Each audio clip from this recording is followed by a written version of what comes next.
Bienvenue dans le podcast de ceux qui veulent créer un système au service de leur liberté.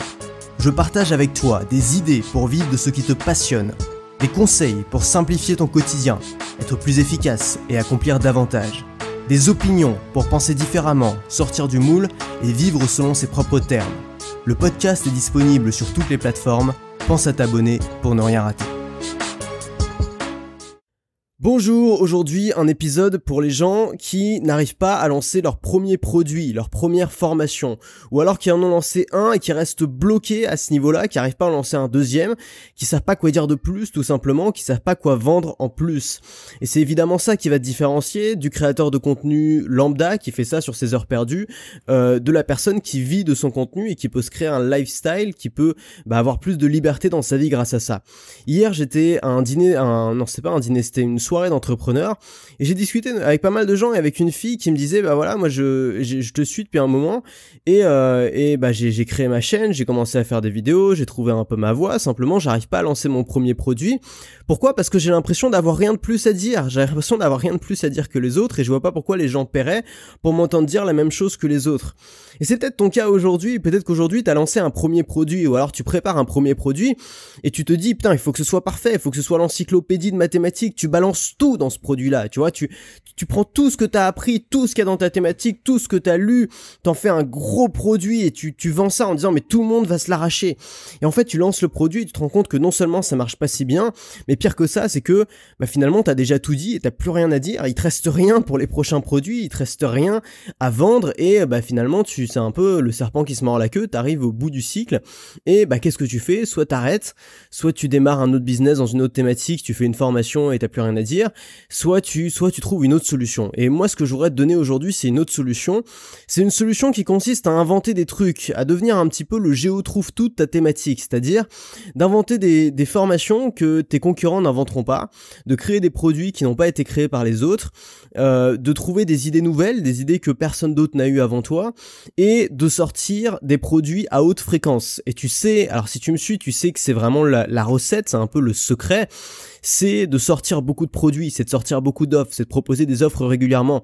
La plupart des créateurs de contenu qui vivent de leur formation ont une seule formation, ou alors un très petit catalogue de peut-être 2 ou 3 formations. Et le problème c'est que très vite c'est-à-dire que t'as vendu cette formation à tous les prospects potentiels qui pouvaient être intéressés, et la seule solution que tu as, c'est soit te lancer dans une nouvelle thématique, soit trouver de nouveaux clients, donc ça veut dire essayer de faire un maximum de publicité, donc mettre des lourds investissements, ça veut dire aussi essayer de faire sans arrêt de nouvelles vidéos, de faire le buzz, de faire des vues, de faire toujours de l'audience parce que tu es dépendant de cette audience-là et tu te retrouves très vite à t'essouffler et c'est un business qui va être difficile à maintenir sur le long terme. Et à côté, si tu trouves un moyen de sortir des produits de manière régulière, par exemple tous les mois, toutes les 2 semaines, voire toutes les semaines, et c'est possible, si tu arrives à faire ça, tu vas avoir un système qui va pouvoir te suivre pendant des années, tu vas pouvoir avoir des clients qui vont racheter, tu n'auras pas besoin d'être toujours en train de courir derrière les prochains clients, tu n'auras pas besoin de faire de la publicité, tu n'auras pas besoin de faire du buzz, tu n'auras pas besoin de faire toutes ces choses-là, tu auras un business qui fait rentrer du cash flow simplement toutes les semaines, quoi. Et c'est vraiment ce que je te souhaite, en tout cas moi c'est ce que j'ai choisi pour moi et ça me réussit plutôt bien. Et ça consiste en quoi ? Ça consiste à sortir de nouveaux produits, donc à avoir de nouvelles idées. Et là j'aurais donné un petit framework, tu vois, en 2 étapes, c'est vraiment pas compliqué, 2 étapes simples, pour inventer des trucs, pour inventer des nouveaux produits, pour inventer des formations, des idées que tes concurrents n'auront pas, pour sortir des trucs un petit peu nouveaux, un petit peu différents. Et tu sais, le mieux c'est quoi ? Le mieux c'est que t'as pas besoin d'être un expert, t'as pas besoin d'être une encyclopédie sur pattes, t'as pas besoin d'avoir Wikipédia dans ton cerveau, t'as souvent même pas besoin de faire des recherches. Quelque chose qui prend beaucoup de temps à des créateurs de contenu lorsqu'ils sortent un produit, c'est de faire des recherches. On fait beaucoup de recherches et finalement on se retrouve à copier-coller un petit peu de l'information des autres, un petit peu qu'on a lu dans un bouquin, un petit peu qu'on a vu sur internet, un petit peu qu'on a vu chez un concurrent. Et au final on fait un petit peu un patchwork de plein de trucs et c'est souvent ce qu'on fait quand on débute. Moi c'est ce que j'ai fait quand j'ai débuté, c'est normal parce qu'on n'a pas encore la confiance pour inventer des trucs nouveaux. Et moi ce que je voudrais te donner c'est un framework qui permette vraiment d'inventer des choses complètement nouvelles. Et on va commencer tout de suite. Alors la première étape c'est quoi ? C'est de te baser sur une grande idée. Alors, comment moi je qualifie une grande idée? Une grande idée pour moi, c'est une vérité que la plupart des gens ne savent pas. Et tu sais quoi? À partir d'une grande idée, tu peux créer plein de choses. Tu peux créer un produit, tu peux créer un business entier. Il y a des tas de business qui ont été créés sur une grande idée. Par exemple, Airbnb a été créé sur la grande idée que les gens avaient été prêts à louer une chambre dans leur salon à des inconnus. Par exemple, le Steve Jobs avait une grande idée, c'était que un jour tout le monde aurait un ordinateur personnel, et c'est grâce à cette grande idée qu'il a pu fournir des efforts dans cette direction-là, alors que personne n'y pensait vraiment à cette époque-là. Elon Musk a une grande idée, sa grande idée c'était qu'une voiture électrique n'était pas obligée d'être un truc qui avait l'air d'être un truc de vieille écolo, ça pouvait être un truc sexy, ça pouvait être une bécane qui intéresse un petit peu les amateurs de belles voitures, et qui soit séduisante, pas seulement parce qu'elle est écolo, mais avant tout parce que c'est une bonne voiture. Et il y a des gens qui ont monté un empire, donc comme Steve Jobs, Elon Musk, mais plein d'autres qui ont monté un empire entier sur une idée, sur une grande idée, et cette grande idée, c'était une vérité que la plupart des gens ne savent pas. Je laisse le noter, c'est important. Grande idée, la vérité, une vérité que la plupart des gens ne savent pas. C'est quoi les grandes idées de ma chaîne? Alors moi j'en ai plein, j'essaie souvent d'en mettre de nouvelles sur la table. Mais la première, par exemple, et celle que je répète tout le temps, c'est que t'as pas besoin d'avoir une grande audience si tu veux gagner ta vie sur YouTube, et si tu veux bien gagner ta vie sur YouTube. Tu peux le faire avec une petite audience, tu peux le faire même avec quelques centaines d'abonnés, avec quelques centaines de vues sur tes contenus, c'est possible. Une autre grande idée que je passe souvent, et c'est un peu pour contrebalancer cette fois ce que vont dire beaucoup de gens qui font un peu la même chose que moi, c'est dire t'as pas forcément besoin d'avoir un tunnel de vente en 15 étapes pour faire beaucoup de ventes. T'as pas forcément besoin de faire des séquences de mails et de harceler les petites vieilles pendant 3 semaines jusqu'à ce qu'elles veulent bien lâcher leurs sous. Il y a d'autres solutions, t'as même pas besoin de faire de publicité, tu peux faire les choses autrement, tu peux baser ton business sur la relation. Moi, c'est un business de relation. C'est-à-dire que mon business n'est pas basé sur le fait de trouver sans arrêt de nouveaux clients. Mon business est basé sur la relation que je crée avec mes clients existants. Donc, moi, ça fait partie des grandes idées que, dont je parle souvent. Si tu me suis, tu les connais, ces grandes idées, parce que j'arrête pas d'en parler. Et c'est sur ces grandes idées-là que je crée mes formations. J'ai donné encore d'autres exemples avant de passer à la deuxième étape. D'autres exemples. Thierry Casanova, c'est un mec qui parle d'alimentation, moi que j'aime bien, qui par exemple a une grande idée, c'est le petit déjeuner n'est pas du tout le repas le plus important de la journée. Au contraire, on devrait tous sauter le petit déjeuner pour faire durer le jeûne de la nuit, parce que ça fait un jeûne intermittent et c'est bon pour la santé.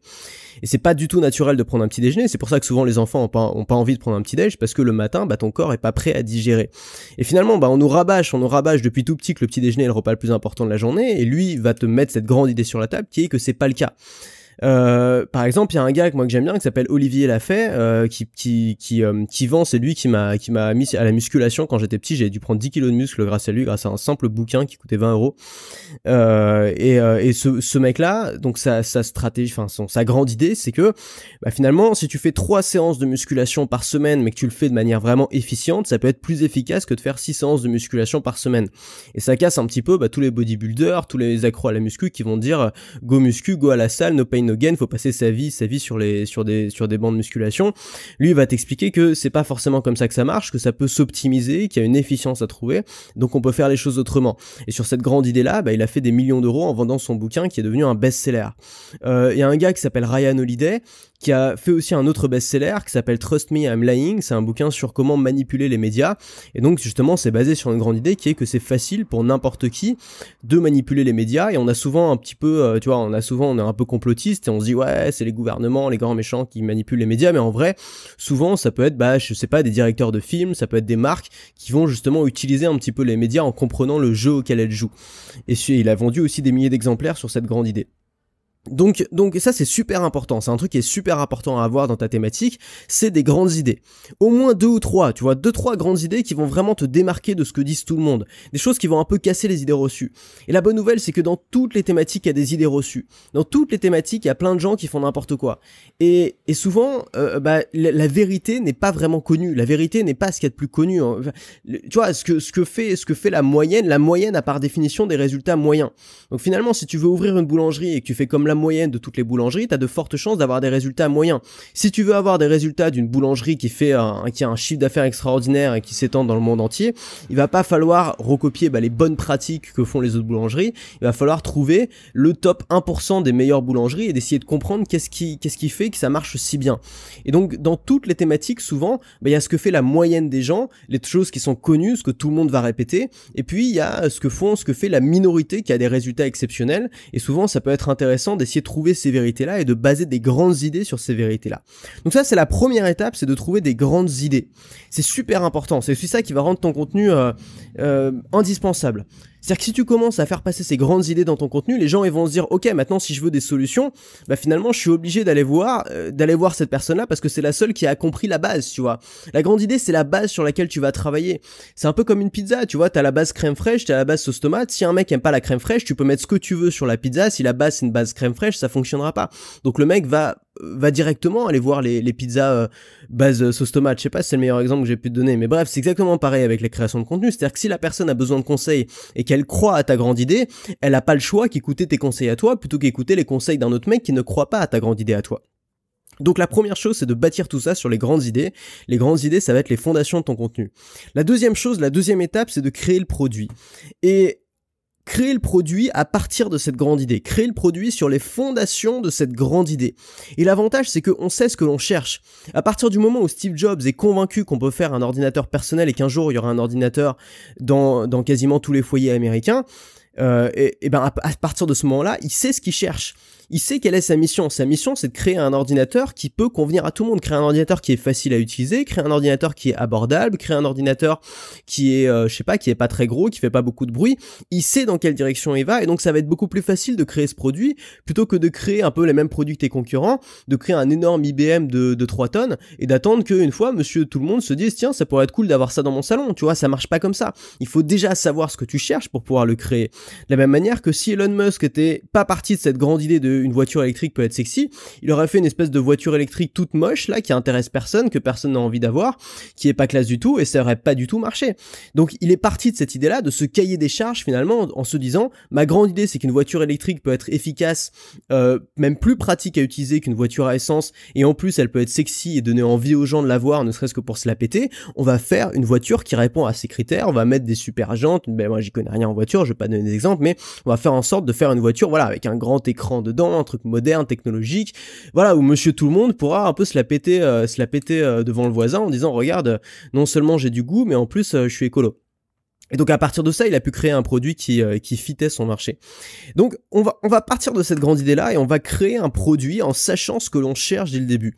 Ça peut être quoi? Ça peut être aussi des façons plus faciles d'atteindre un résultat. Ça peut être des façons plus rapides d'atteindre un résultat ou ça peut être des façons plus agréables d'atteindre des résultats. Par exemple, la perte de poids, bah, ça va être comment perdre du poids plus rapidement, comment perdre du poids plus facilement ou comment perdre du poids sans souffrir, sans se soumettre à des régimes super contraignants. Et puis à partir de ça, tu vas commencer simplement à réfléchir.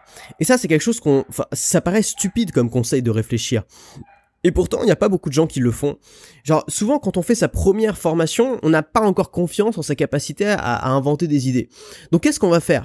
Bon, on va aller sur Google, on va taper des mots-clés, on va chercher ce que disent les autres, on va voir ce que disent les Américains. Enfin, moi, je sais, quand j'ai démarré dans ce milieu-là, la plupart des Français, ils se contentaient de faire du copier-coller de ce que disaient les Américains. Ils se contentaient simplement de faire de la traduction. Ils faisaient un travail de traduction, mais ils faisaient pas de réflexion. Il y en avait juste quelques-uns qui avaient vraiment ce travail de réflexion, et ces gens-là sont toujours là aujourd'hui. Ils cartonnent toujours aujourd'hui, justement, parce que ils sont devenus indépendants de ces choses-là. Ils sont pas en train de répéter ce que tout le monde dit. Ils sont capables d'inventer leurs propres solutions. Et moi, c'est quelque chose qui m'intéresse beaucoup. C'est-à-dire, t'es artisan de ta boîte et c'est toi qui inventes tes solutions. T'inventes tes propres produits. Et ça consiste en quoi? Bah, ça consiste à arrêter d'aller à tout prix chercher l'information ailleurs parce qu'on n'a pas confiance en sa capacité à réfléchir et de se poser devant une feuille de papier et de réfléchir, ok, ma grande idée, c'est ça. Donc, ma grande idée, par exemple, dans mon cas, c'est comment gagner sa vie avec une petite audience. C'est qu'on peut gagner sa vie avec une petite audience.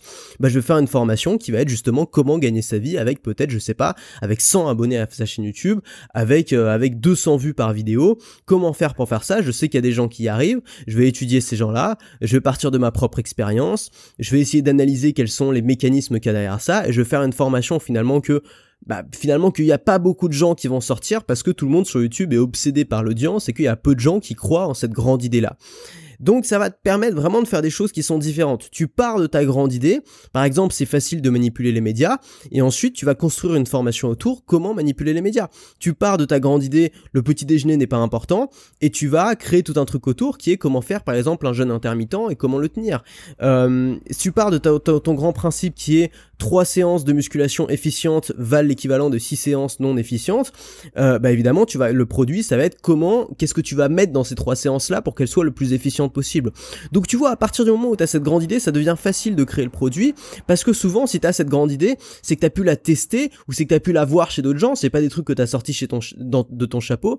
Donc les informations sur comment on fait ça, tu les as déjà en toi, tu les as déjà dans ta tête. Après bien sûr, rien ne t'empêche de faire des compléments, de recherche, d'aller voir un petit peu si d'autres gens ont réussi à faire ça, d'aller faire des études de cas, d'aller tester des choses, mais la plupart de ces informations-là, tu vas les trouver dans ta tête, et ça permet de faire des formations qui sont super rapides à faire, de faire des formations que personne ne fait, et surtout de faire des formations régulièrement. Et la dernière chose, c'est que ces formations, elles vont être indispensables, parce que une fois que les gens auront adhéré à ta grande idée, ils n'auront pas d'autre choix que de suivre ta formation à toi, parce que tu es le seul finalement qui a fait une formation basée sur une grande idée auquel il y croit.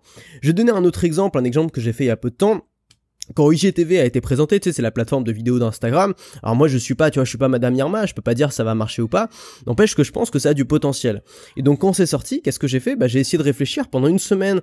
J'ai travaillé un peu là-dessus, j'ai fait des tests, j'ai réfléchi un petit peu, j'ai réfléchi à un système en fait qui permettait de monter tout un business autour de micro-vidéos. Donc des micro-vidéos de contenu, des micro-vidéos de vente et des vidéos qui passent bien sur Instagram, donc des vidéos qui sont davantage visuelles. Et à partir du moment où j'ai monté ce système-là, bah j'en ai fait une formation. Je l'ai proposé, et cette formation était basée sur la grande idée que IGTV a du potentiel, et que c'est quelque chose de nouveau, et que si on veut s'y mettre, ça ne sert à rien de faire la même chose que ce qu'on faisait sur YouTube. Il faut trouver un système différent, un système qui est davantage adapté à cette plateforme-là, et un système qui est basé sur des micro-vidéos de moins de 10 minutes. Et donc j'ai créé une formation là-dessus, et finalement cette formation, j'ai vu personne d'autre qui l'a sortie, parce que les gens vont pas forcément se poser cette question-là, de partir d'une grande idée et de créer un système sur cette grande idée là. Donc c'est juste un exemple, mais si tu regardes mes formations, je t'invite à aller voir la liste de mes formations, tu vas voir que quasiment toutes mes formations sont basées sur une grande idée. Il suffit de regarder le podcast ou la vidéo de présentation de cette formation là, il y a toujours une grande idée derrière, et c'est pour ça que mes formations, tu auras beaucoup de mal à trouver des équivalents par exemple sur Udemy ou sur Skillshare, parce que les formations que tu vas trouver sur Udemy, ça va être des formations de type encyclopédie, où tu as 30 heures de formation pour 10 €, et où les mecs ont fait genre l'histoire du montage vidéo en 40 chapitres quoi. Et finalement ces formations-là, tu vois, on les suit pas jusqu'au bout, parce que déjà quand tu payes que 10 € pour une formation, tu la regardes pas. Ensuite parce que t'as pas envie de te taper 10 heures, et ensuite parce que les conseils finalement tu les trouves souvent gratos sur YouTube, t'as pas vraiment de valeur ajoutée. Alors que si un gars, moi j'ai fait une formation sur le montage vidéo en partant du principe que moi j'aime pas trop, enfin tu vois, j'ai pas envie de passer des heures sur le montage vidéo, et j'ai essayé de limiter ça au maximum, et c'est une formation pour les gens qui aiment pas le montage vidéo. C'est pas une formation pour les gens qui ont envie de devenir des experts du montage vidéo, c'est pour les gens qui ont envie de s'en débarrasser. Donc j'ai fait une formation sur justement comment faire pour faire le montage vidéo le plus rapide et le plus efficace possible. Encore une fois, toujours partir d'une grande idée et autour de ça construire quelque chose. Et si tu fais ça, et si tu oublies cette idée de vouloir faire une encyclopédie de ta thématique, et que tu te concentres sur le fait d'inventer des trucs basés sur ces bonnes idées, tu vas pouvoir créer des produits de manière très régulière, faire quelque chose de différent, et surtout tenir sur la durée. Et je pense que plus j'avance dans ce métier-là, plus je commence à être obsédé par le long terme, par le fait de bâtir quelque chose sur le long terme. Moi, mon objectif, tu vois, pareil, on m'a posé 15 fois la question hier, c'est quoi ton prochain objectif ? Mon prochain objectif, c'est de faire exactement la même chose qu'aujourd'hui, mais de le faire mieux. Mon objectif à moi, c'est de devenir le meilleur dans ma thématique, c'est de devenir le meilleur dans ma catégorie, c'est d'être le meilleur créateur de contenu, le meilleur formateur dans la thématique de la liberté, et pour ça je sais qu'il faut que je me concentre là-dessus, il faut que je travaille là-dessus, il faut pas que je me disperse, il faut pas que je prenne la première opportunité qui me passe devant, et j'ai envie, voilà, si tu as envie de m'accompagner sur cette route-là, je serais ravi de t'accompagner pendant les prochaines années. Alors aujourd'hui, j'ai rien à te proposer, il n'y a pas d'offre en cours, donc simplement, si mon podcast te plaît, là ça fait quelques jours que j'ai repris le podcast, un petit cadeau que tu peux me faire, j'ai rien à te donner en échange, c'est vraiment juste, c'est juste pour être sympa. Si tu as envie d'être sympa aujourd'hui, c'est de laisser un avis sur Apple Podcast. Si tu as un iPhone ou alors un Mac, tu vas sur Apple Podcast, sur l'application Apple Podcast, ou sur iTunes sur ton Mac, tu tapes choisir la liberté, tu cliques sur le podcast et tu peux laisser un avis, donc tu laisses l'avis que tu veux, tu laisses quelques mots. Moi c'est quelque chose, ça te coûte rien, l'avis sera là pour longtemps. Moi ça me permet d'être mieux référencé sur Apple Podcast, et puis surtout ça fait toujours plaisir d'avoir un petit peu des retours d'auditeurs. On a déjà plus de 250 avis je crois, donc c'est déjà beaucoup. Si t'as pas encore ajouté le tien, ce serait juste immense et génial de le faire. Voilà, moi je te dis à la prochaine. Si cet épisode t'a plu, pense à laisser un avis sur Apple Podcast. Ça te prend 1 minute, tu n'auras à le faire qu'une seule fois et ça m'aide énormément à me faire connaître.